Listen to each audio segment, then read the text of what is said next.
મને ગાયો બહુ જ ગમે છે કે આપણે આપણા બાળકોમાં સંસ્કાર આપીશું તો ભવિષ્યમાં આપણને મળશે. એવું કહેતો હતો કે મારે તો જવું છે રમેશભાઈ ના ત્યાં અને ત્યાંની ગાયો જોવી છે. બાળકો એના ડીએનએ માં જ ગોપાલન ને પશુપાલન હોય છે. એને ઈચ્છા હતી કે તો જવું. મેં એવું કીધું કે ભાઈ તારે 80% લાવ તો ત્યાં તને લઈ જવામાં આવશે. મને ગૌપાલનમાં બહુ જ રસ છે. બાળકોના જીવનમાં ગાય અને બાળકોના જીવનમાં ગોપાલન એ ખૂબ મહત્વની બાબત છે. એને રમાડે ને એને ખવડાવે ને અને હું જ્યારે ગાય પાસે જાઉં ત્યારે મને બહુ જ આનંદ આવે છે. ટેન્શન પણ ભૂલી જવાય છે. આજનું બાળક એ આવનારું ભારત છે, એટલે આવનારા ભારતમાં આવા બાળકોનું નિર્માણ થાય એ મારું ને તમારું બધાનું કર્તવ્ય છે.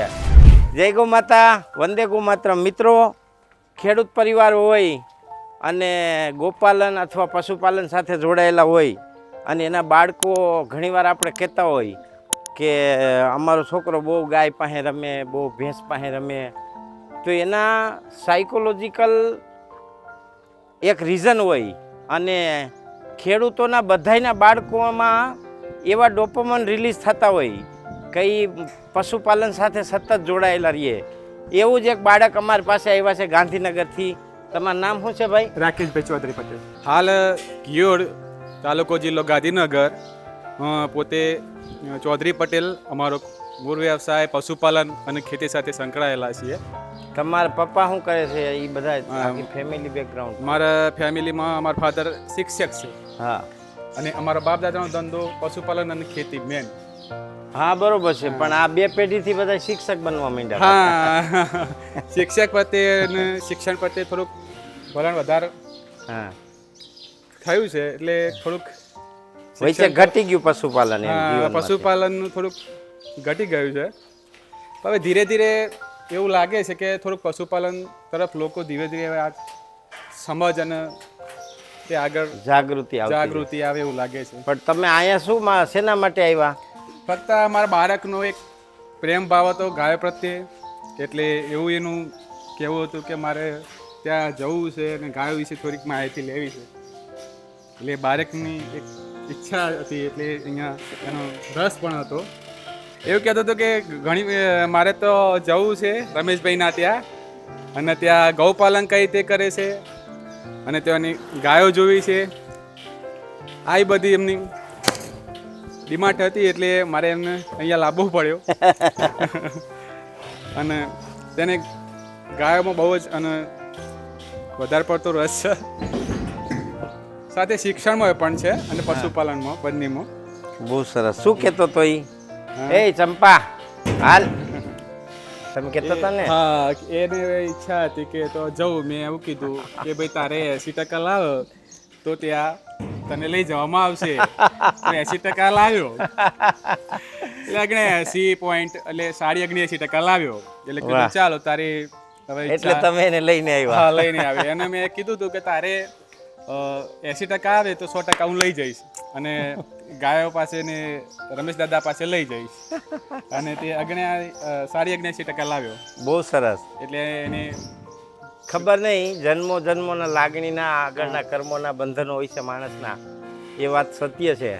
અને ખેડૂત સમાજના બાળકો એના ડીએનએમાં જ ગોપાલન ને પશુપાલન હોય છે. તો એ બાળક પાસેથી જાણીએ આપણે એને આમાં કેમ શું ઇન્ટરેસ્ટ છે.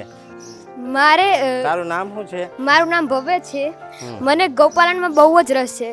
મને ગાયો બહુ જ ગમે છે. અને મારું કહેવું એમ છે કે ગાય જો ઘરે રાખો તો બહુ જ સારું. અને ગાય એ ભગવાનના રૂપે જ છે, એટલે તમે ગાય રાખો તો સારું જ છે.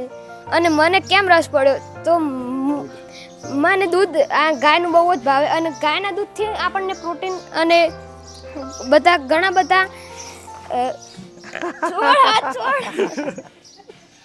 ઘણા બધા પ્રોટીન અને વિટામિન્સ મળે છે, જેથી તે આપણા શરીર માટે બહુ જ સારું.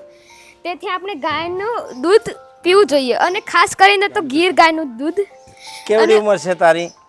મારી હવે તો 13 વર્ષ. અને કેટલા વર્ષથી ગાય સાથે રમે છે? હું લગભગ 2 વર્ષથી ગાય સાથે રમું છું. અને હું જ્યારે ગાય પાસે જાઉં ત્યારે મને બહુ જ આનંદ આવે છે. તો બધું ભૂલી જાય, ટેન્શન? એમ? હા, ટેન્શન પણ ભૂલી જવાય છે. અને આ તને 80% આવ્યા ગાયના હિસાબે જ આવ્યા છે? હા, ગાયના લીધે હું 80% લાવ્યો. અરે વાહ! મિત્રો, બાળકોના જીવનમાં ગાય અને બાળકોના જીવનમાં ગોપાલન એ ખૂબ મહત્ત્વની બાબત છે, કારણ કે બાળક, આજનું બાળક એ આવનારું ભારત છે. એટલે આવનારા ભારતમાં આવા બાળકોનું નિર્માણ થાય એ મારું ને તમારું બધાનું કર્તવ્ય છે.